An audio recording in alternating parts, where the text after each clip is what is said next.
Weatherman on this week. Who else do we have on this week? We've got Magic Internet Money and one other person. I'm trying to think who it is. If it's you, forgive me, whoever you are out there. I forgot. I need to look at the schedule. But we're going to be talking about Dogecoin for sure to see. Some people are speculating that we're going to see a large dump before we see another pump. Hey, that's just the technicals. That's not me. Okay, let's get into it. Let's talk about some NFTs. So first of all, before we dive into, I'm going to talk about a couple articles. We'll kind of see what's cracking in the active NFT world. What's going on personally with you guys? So I'm going to start with you, Altmom, just because I know you're getting ready to go somewhere. I mean, you're gone all the time. 100. I don't know. Tell me what you got going on travel wise. What are you doing? Oh my goodness. So I just finished my 81st day at crypto conference since January this week. I've been out there on the grind, like getting to know the communities, but also getting to know all the projects that are coming in that we don't get to like see on Twitter or see on some of our normal channels. When you go out here, there's 200 booths, and you'll go up and you'll talk to the most amazing product or the most amazing community that's already out here, like in real life. And they have 1,000 followers on Twitter. So like, as much as I love crypto Twitter, as much as I love YouTube, where we're seeing a lot of this come in is people coming in through conventions and then they're getting investments. And so definitely been working the circuit out there, doing a lot of public speaking, talking about what we're doing in the social construct that we're creating out here and how important it is, trying to educate people on how to do their discords, those kind of things. So I am getting ready to go to London and I'm really excited. It was so last minute. I literally like 3 hours ago for NFT London. It's like ran by the same people from NFT NYC. So I'm going to go out there and I've got a camera crew that's going with me. I just took them to, I took Cristiano down to New Orleans. We shot some amazing footage for Freshman Fest. It's all about just like me in real life. Like there's no acting, there's no script. It's literally just straight up like DJ and Altmom out here in the streets, onboarding people, educating my Uber drivers, meeting vendors, meeting artists like in the local area, and then bringing them to our crypto events. And like, I bet you I onboard anywhere between 5 to 20 people. Like that's my goal at every event. And I want these communities to kind of see, like to see when we come in that we're not just some random convention coming in. We're like there to take over the city and inject what it is that we're doing into their city. So then I want to figure out where we can plug it in. So I'm like, that's super cool. I think, and I love it because I think that there's a lot of people that would otherwise be in the NFT space, in the Web3 space, but they just don't, they either don't know where to start or they don't truly understand what it is. And so I remember at when we were out in Vegas, we had somebody that had never, we gave him his first NFT, and there was somebody that was one of our followers that like helped him set up his first wallet and like did all this stuff. And it was like, it felt really rewarding. It was just like a cool thing to do. And his, when I asked him about it, it felt great. I was super excited to do it. And when I asked him like, hey, why haven't you got in? And he basically, his response was, I was just kind of scared. I didn't know who to talk to. I didn't know what to do, where to do it, how to do it, why to do it. So yeah, I think that it's great what you're doing. I know I see you at every event, and I will be looking forward to seeing you in Miami. If I'm not hosting them or on stage or, I mean, I've hosted like I've had 4 events now that I've been a part of, like curating, had 2 satellite events that I've done, and then 1 convention. And you got a lot going on for sure. And then we got Miggy, the man, the myth, the legend, who knows anyone and everyone that is in the NFT / gaming space for sure. Miggy, I know we've had you on the show before, but you've been in crypto since before crypto was like a cool thing to do. What do you have going on right now? I know you've got a lot of new stuff coming up too. What's on your plate? Well, right now we are live for our drop for Origin Heroes. One of the games that I've been working with. We've been marketing and trying to create some communities. So we have our pre-sale live. Where is that? You can go to our Twitter at Origin Heroes. Okay. And if you were on the whitelist for the pre-sale, you'll be able to buy in at the early price, and then we go live for our public sale tomorrow at November 2nd at 5 a.m. or I'm sorry, I 12 think p.m. that is tomorrow, right? Yeah, Yeah, tomorrow at 12 tomorrow. Did And you p.m. then say 5 a.m., what's the mint Miggy? price? Well, the whitelist pre-sale ends at 4 a.m. Eastern time, both Eastern time. So we're gonna do the whitelist pre-sale until 4 a.m. and then at 12 p.m. the public sale will happen. Okay, and what's the mint price? So right now the pre-sale mint is 0.08, and then Okay. the public sale will be 0.1. And this will be for the Gen 1 hero NFTs that'll come with access to the game and a bunch of perks like free mints for the land NFTs when those are divvied up for our multiplayer and PvP. And also you'll be able to play the game, earn the token Elixir of Courage, and then use that to mint the Gen 2 NFTs as well. So interesting. I'll So have to I check. heard somebody complaining in my chat, by the way, about not getting on the whitelist. Like that was a thing in one of my Twitter chats. Yeah. Oh yeah. I mean, they weren't able to. What was it like? Just absolutely nuts, just trying to get in there. Well, we've had lots of opportunities, so they just probably missed out. But we've been getting as many people on the whitelist as we could for the pre-sale because we wanted to offer it at the best price possible. Yeah. But at the public sale right now, that's limited to NFTs per wallet. Okay.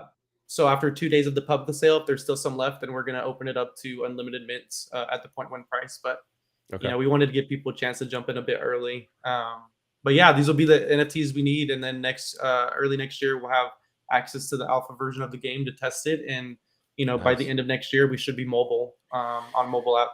I'm looking forward to the gaming industry making the leap that I know that it will be able to make. I think that it is going to take time. I don't know enough about the back end like you probably do as it relates to gaming, but what I do know, the common thread that I hear in the NFT gaming space is that we're just waiting for a true AAA game to come through with the, you know, as it relates to, but I think that a lot of people at the same time as they love and want for that to happen, they also are totally happy just doing some of the degen, just some of the fun things that just gaming brings. Hold that thought 1 second. Come here, baby. Come here, Boogie. Hi, baby. Hi. Addison wants to remind everybody to be your own bank. Make sure to get yourself a ledger because she's got lots of ETH stacked up, don't you, baby? She used to sit here all nice and hang out, and no longer. Now she wants to tear everything out. Not anymore. Not anymore. She is a but wild. I think you're right though. Card. That's a thing that's everybody's waiting for, and that's what I like about the project with Origin Heroes is that the game developer is a company called Tasty Pill, and they are a true Web 2 game developer who specializes in casual to hyper casual games for mobile. So they have about 15 games under their belt, and across those 15 games, they have just under 1 billion downloads. I think it's somewhere over 700 million. Yeah, a little over 700 million downloads across 15 games. Wow. So Origin Heroes is the co-founder's first attempt at doing a game with the blockchain and NFTs. So, you know, you could see the success that they've already had. And now with this game, you know, once it gets to mobile, there's a lot of potential. And so there's a lot of value that we're trying to instill in this first NFT drop. Because once at that point hits, you know, we're trying to be one of those bridges to, like you said, to that bigger road to adoption, because they've already had success with people downloading, playing their games. And so we can imagine that they could have similar success with another mobile game that is tied to the blockchain. Yeah. And so, you know, that's one thing that excites me about this. And we're just working on, you know, trying to get this first drop out so we can, you know, get people involved with the alpha testing and stuff like that. Yeah, it seems like the Web3 space is reaching into every single area. You know, I know Altmom, we were talking about a little bit about like the movie space or the space, and then the music space and the gaming space. And I know you've got some experience in some of those other spaces. What else are you looking for as it relates to kind of Web3 moving in everywhere? The gaming industry is really important for me right now too. So I've got experience working across all of the different sectors in Web3 so far. And the one that I was really like lacking in was the gaming space, because I'm not a gamer. And so a few months back, I partnered up with, I was working with CryptoBots and PlayNeta, and a friend of mine had a space that was a gaming space. And so I started to co-host this gaming space. It was quite ridiculous because I knew absolutely nothing, and everybody in there is like professional gamers. And I mean, they taught me some of the most ridiculous stuff. Made really great friends with TQ. She's the Axie Queen, and she's just absolutely phenomenal.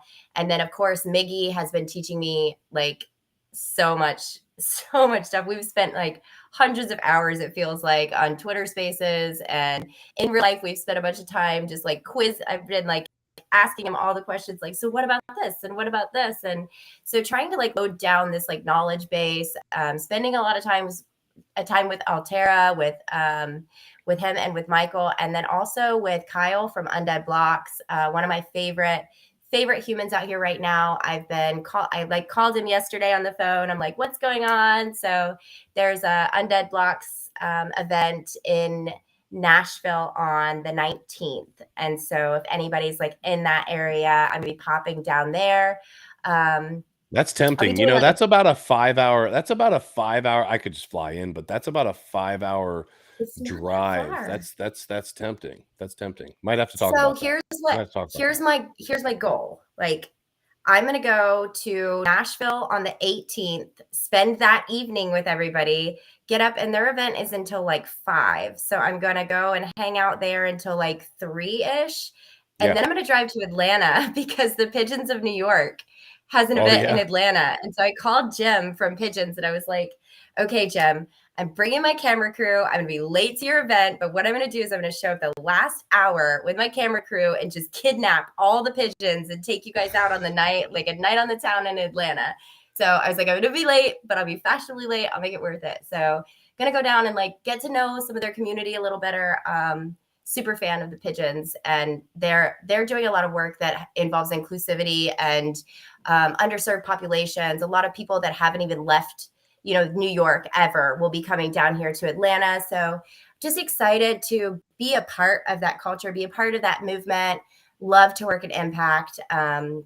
It's probably my favorite thing is I try to find, I go to these cities and I find wherever it's needed the most. And everyone's like, you got to be careful. You're out here traveling by yourself. You're out here doing the thing. And like, it matters. Like, it matters. So if anybody's working in this space, like, you got to go get your hands dirty. Get your hands dirty. Actually, I met one of the founders of the Pigeons project out in Vegas, actually, as well, by the pool. Yeah, super chill dude. I really resonated with him, had a really good conversation, and he actually told me about I think the event that you're speaking of in Atlanta. It's hard, when I know you're full time in the space, and I'm trying to get there, right? I'm trying to make that leap, and it's hard because I want to be there. And I took the leap to start my construction business from working for somebody else, and the 2 businesses that I own besides it.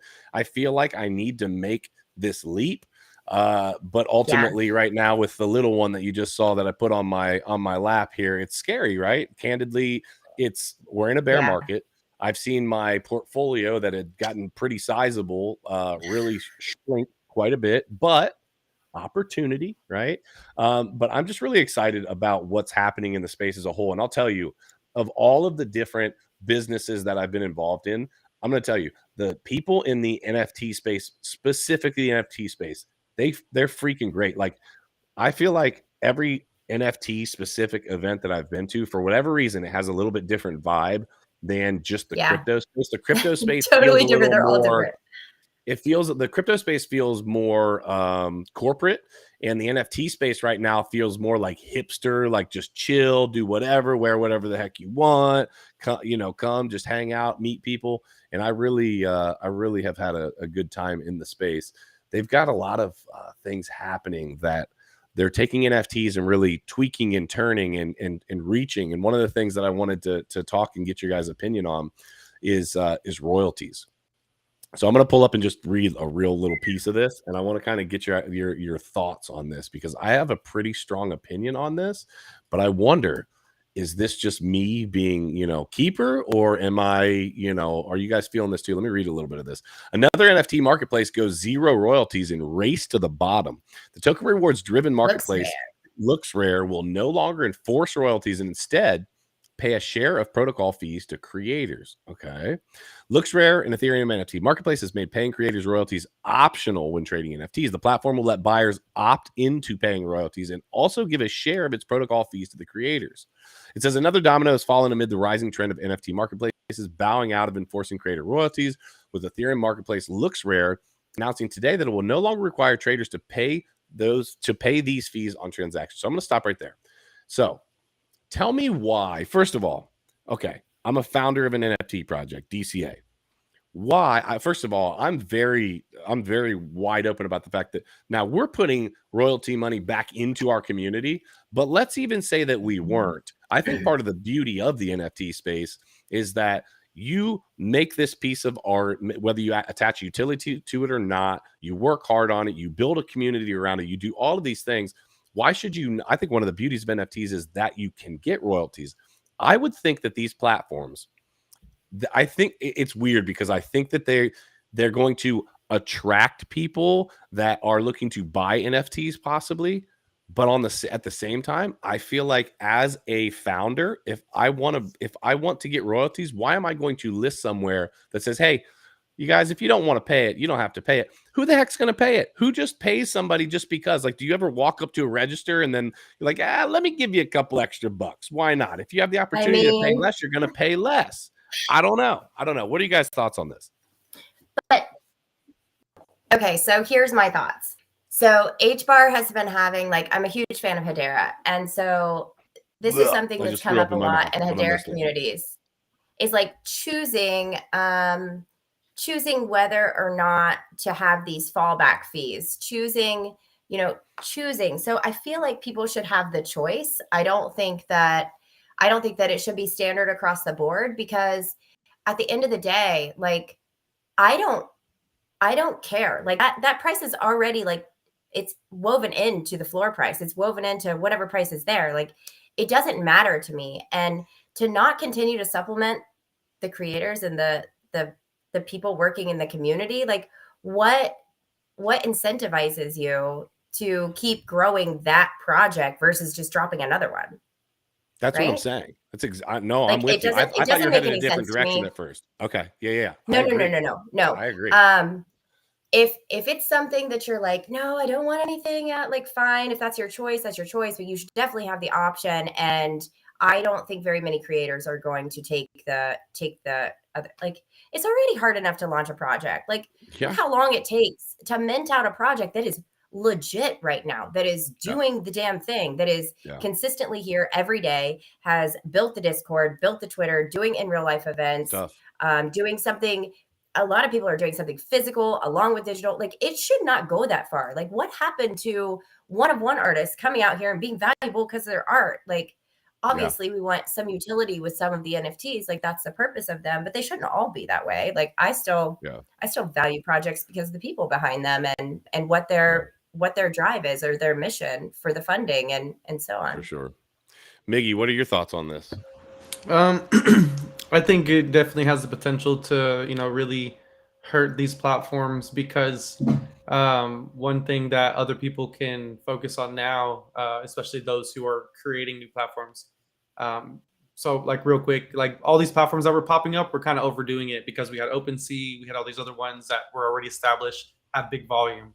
But now with stuff like this coming up and they're changing their policy on the royalties, this will give opportunities for these newer platforms to be competitive, because if they can figure out a good way to implement royalties on their platform, so that way it doesn't take away from what they're doing. Because, it's just, they can fix the smart contracts. They can figure out ways around it, and with these other ones, they're kind of, I don't want to say being lazy, but they're saving the time and effort to really just kind of design it better. So that way they don't have to, deal with whatever they're dealing with now to make these choices. But if you're out there building a platform, try to make it work with royalties. And I think we'll see a divide between artists and just NFTs that are just for collecting art, whatever it may be, and then get NFTs that have more specific use cases, utility, gaming, more specialized areas. And we'll maybe see that split up in these marketplaces. And that might make a better opportunity for everybody, because now you have marketplaces where you're going to go there, you're going to find NFTs that are not just art alone. They have other utilities or other additions that you can use them for. And then you can go to this other marketplace that, okay, this is solely for collectible type stuff and art. And that's, you know, I know what I'm looking for. I know what I can expect. And I know what I want, if I want a collectible, is going to be in this platform. And so, yeah, kind of categorizing them. Yeah. I mean, it's interesting to see these platforms do this, but, you know, because of the space being so limited right now, they're in a position they can do that. And people are still going to use their platform until these other alternatives come up. For sure. Yeah, I think it'll be interesting to see whether it's a net positive or not. I just know that they're trying to swoop in and take advantage of any way to differentiate themselves. I think that's all it is. It's a play for, hey, we're doing something different over here. Hey, over here. That's what it feels like to me anyway. I'm just gonna say, meme NFT is about to slay. So I don't know how familiar you guys are with like J-Chains, Fully Boxed, all of them. Well, they're working on meme right now. Yeah. So it's already launched, and I came on as an advisor for the project because I absolutely love it. So they launched the platform right now. There's multiple chains. I think there's 4 or 5 chains already on the platform. They're doing a lot of customization. I can't talk about all of it right now because I can't, but it's very simple right now. But the plans that are built out are going to make it the most interactive platform that there is out there. I'm trying to get Hedera on there at a good price. So if there's any devs out there in Hedera, hit me up. I will like search everything about you, and I will make sure that you're like legit because I do my homework. But seriously, watch out for meme NFT. Go follow it on Twitter. I think this is going to be a big solution for at least 10 of the main problems that I've seen out in the space, for sure. Yeah, I mean, there are a lot of different creative ideas that are that have come up already and that are gonna continue to, and I think it'll be we'll see over time. Some things work, some things don't, but at the end of the day, I think that what you just brought up was J-Chains, was Fully Voxed, was 2 individuals that I know well, that like bottom line, you know, I'd let them watch my daughter, right? Like somebody that you just would trust and know that, hey, they're going to be here for the good of the community. And I think that that's always the best way to run a business. Sometimes I know in my other businesses, I've heard people tell me like, you weren't the least expensive, but we just genuinely resonated with, liked, and cared about you and felt like we could trust you. So we went with you. You know, and I think that that's the same thing in almost any business, and you're going to continue to see that, especially with all the scammer stuff, you know. Yep, not too long ago. Were you just on stage with Vox a couple weeks ago? Yeah. You were on stage with me too. I was. I've been on stage with Miggy. I mean, I'll tell you what, we're just superstars. I got to tell you, I don't mean to, you know. Miggy has not sat next to me on a panel. I got to tell you, Miggy hasn't been on a panel with you yet? Not yet. No, he's too smart for me. Maybe at Web3. I try and weaken him so that when we both go on stage that day that I look better. So I'm like, hey Miggy, why don't you stay try up to feed him a couple extra drinks or something? You're like, hey, bro. You always look better. Why don't you DJ a little longer? Kenton, shout out to Ken. Thank you very much for the super chat. I pulled this up a little bit ago. He says, thanks for being here tonight. ACM and Miggy, smash those likes, everyone. Make sure to do that. If you are in the live chat and you're on mobile, just X out, takes 2 seconds, smash the like, let YouTube know you love what's going on over here, and then make sure to follow Altmom and Miggy over on Twitter. I've dropped their information down below. Now, the next thing that I want to talk about, I think this is super dope, and I think that I might be introducing both of you to this. I just recently got hip to this, and I was like, you know what? Let's bring this up tonight. So there's this island. It's called Satoshi Island, all right? And they are selling land plots and actual citizenship via NFTs. Okay, so check this out. I'm going to show you what the NFT looks like too.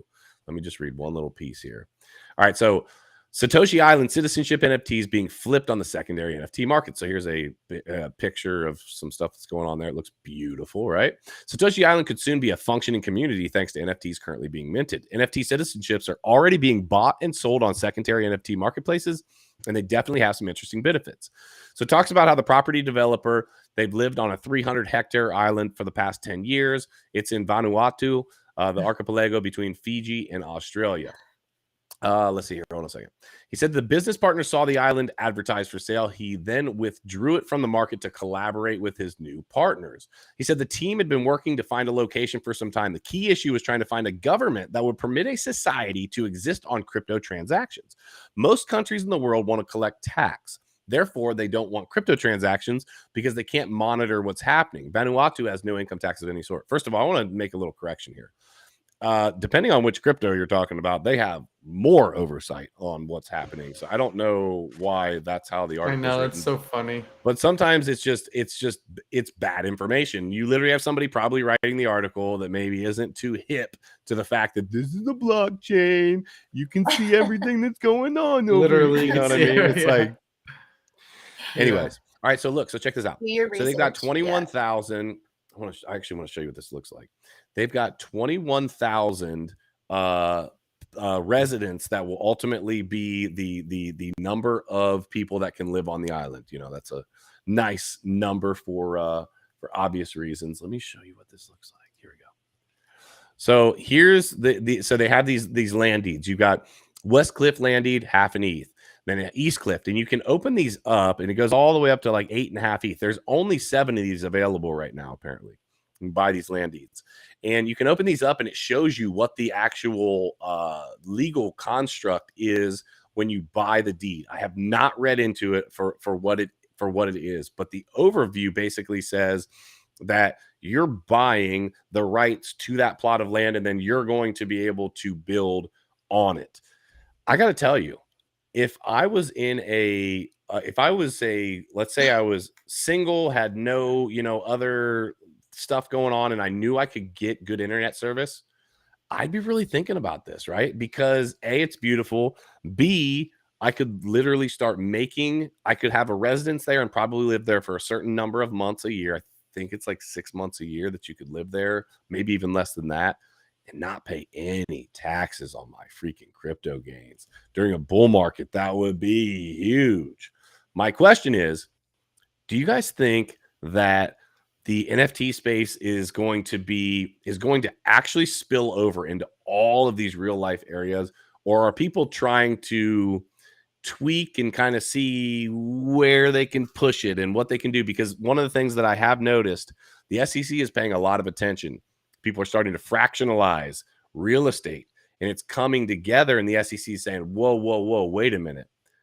That's a security. And they start saying, that they start putting the Howey test to what's happening, and they say, no, you can't do that. We've got a security here. So I'm interested to know, do you guys think that the NFT space is genuinely going to spill over into every part of life, including real estate? I know it is right now, but are regulations going to hold that back? Do you see something like this being a cool idea? Kind of talk to me kind of what your initial thoughts are. I know this is the first time you guys have probably seen this. I'll let you go first, maybe, because I got big opinions. All right.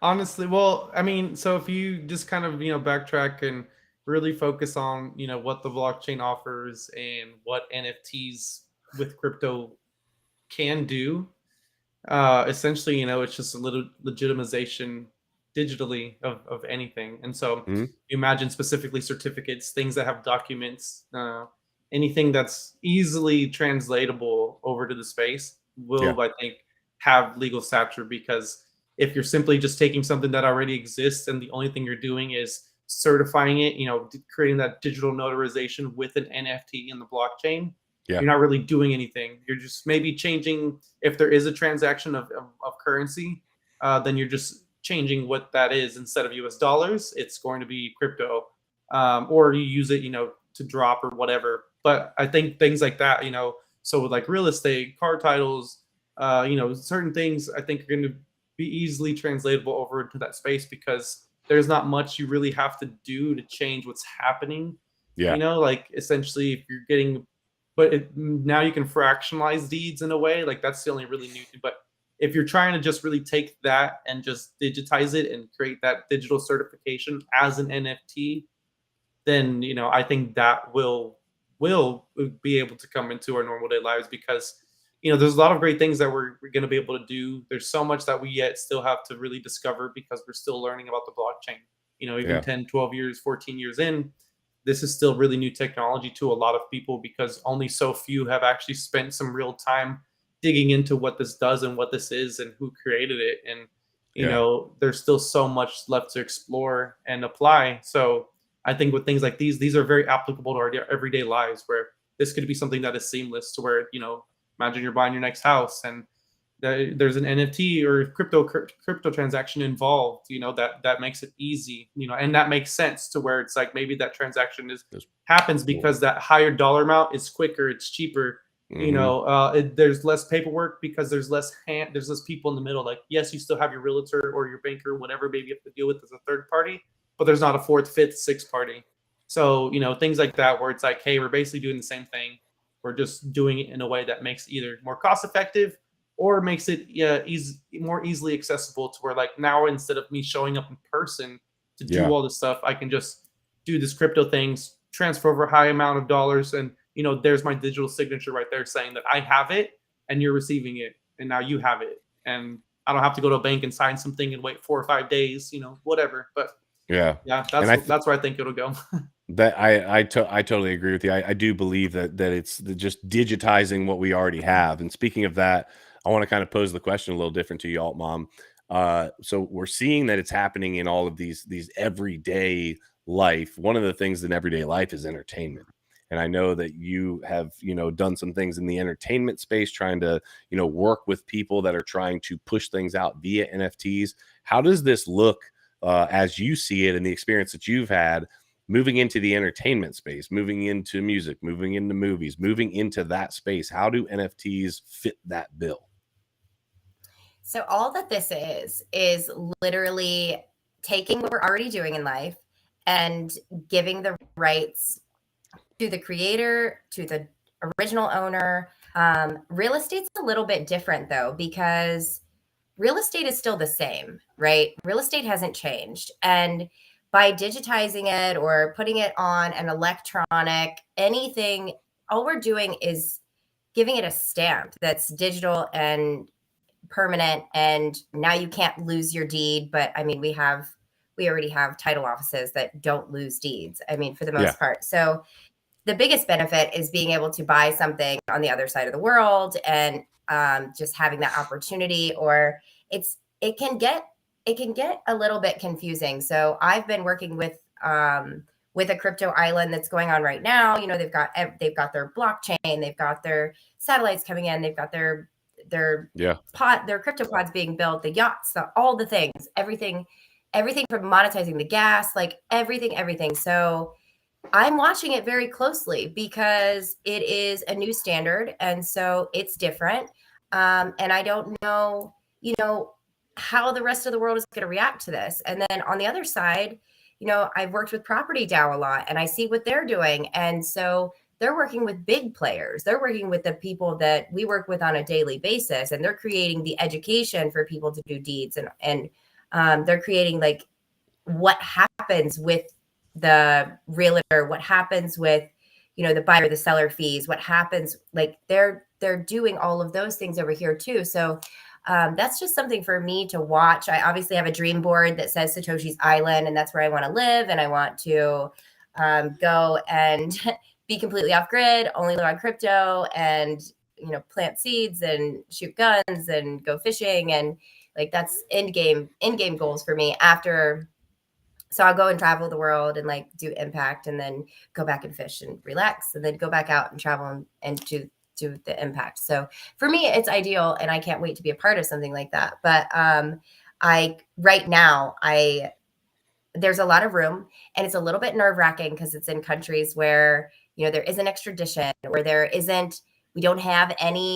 we have no real claim except for it's on blockchain. We just have to trust the system. And for a lot of us, like, I trust the system out here. But when it comes to creators and like content, that's totally different. Like, look at Jay Lee. Jay Lee is one of the most amazing people in the entire world. I love her to death. Her voice is absolutely astonishing. She has one of these stories where it's like, she's just been through shit, you know? And now she's able to come out here. She's able to build a metaverse, like use her other side deed, build out a club. People are going to be able to come and kick it. And she's out here singing in Twitter spaces and coming up in the world. And she's got all of her own rights to her own music. About to go to Webstock right now. See Dill, Violetta, Sammy, all of my favorite freaking musicians, and they're out here crushing it, like traveling around the world, in control of their money, in control of their rights, in control of everything. And that doesn't mean that we don't have managers. It doesn't mean we don't need agents or executive assistants or whatever. Like, it doesn't mean that. It just means we bring the power back to the people, and we're not reliant on it has to be this kind of person to negotiate. Like, we can build our own damn communities. Like, who's stopping us? No one. Absolutely no one. I love it. I think that I think that you said it really well. Like, who's stopping us from building our own communities? That's what the NFT space I see happening, and it's building these communities around different ideas. It's building it. Some communities are built around the art. Some communities are built around the idea. Some communities are built around the utility. Some communities are built around a game. Some communities are built around, and we could go on and on and on and on and on. I mean, we're building communities around memes, and we're building communities around certain ideas in the crypto. Like, it's just the possibilities are endless, and that's why we do NF Tuesday. We want to keep you, the person that's sitting in the chair right now, spending your time when you could be anywhere, and you're watching Debate Crypto on a Tuesday night on NF Tuesday, getting that alpha, figuring out, you know what, this is why NFTs. And hopefully we've done a good job of kind of giving you an update as to some of the things that are going on. Before we jump off, Miggy, Altmom, you have anything that you personally want to kind of bring light to, whether you've already brought it up, you want to bring it up again, anything that you guys want to, this is your shill opportunity. Let's hear what you got. You go first. Me go first. I don't shill. I'm just saying. Oh, get out of here. We all know that's not you true. Are a shill. I don't shill. I live it. Listen, if anybody looks at my Twitter, y'all will see, like, I literally just talk about projects that I believe in. Like, I'm not saying you're going to go out and make thousands and thousands of dollars off of something on my Twitter. Like, I literally just want you to come and, like, meet the people, meet the communities. Like, I'm out meeting real people, and those are the people that I lift up. I don't personally think that there is room right now for anything other than just being genuine, because at the end of the day, the people that are still here, they're weeding out the bullshit. Like, everyone that comes to my Twitter, everyone that, like, I have a full marketing team about to come on and help me with some of the other platforms, because I know I need to do them. Like, I know it's coming, especially with me starting to film all of these things. I want it to be done right, and I want it to be done in good taste. So everything that I do, I try to do with mindfulness, and I try to do it that just shows people in a good light. I don't talk any shit ever. You'll never see me talk bad, but I will talk about something that's just not sustainable. So come find me on Twitter, come hang out with me, come check out my Twitter spaces. I'm in like 10 hours a day when I'm not traveling, and just be ready, because I'm about to show you guys what really goes down at all of these events. Like, not I love it. everything, but, like, you know, a lot. And I don't mind the hard questions. Shoot me a DM. I'll answer it. I don't care. I like it. What you got, Miggy? That was so good. I am going to be a part of the Central again. So for those who are going to come to Miami, or I've been telling people that come down, come hang out, come check it out. It's going to be a great event. But they're also doing a charity aspect to it. So if you go to decentral.com/charity, it'll pull up all the speakers who are participating. I am one of those speakers. So if you need a ticket and use that link, instead of me getting commissions, that money will be pulled. And the top 3 fundraisers will get that money matched, and then it'll be donated to our charity that we chose. So go check that out, and just be in Miami, even if you can't get to the conference. I also am giving away 4 tickets.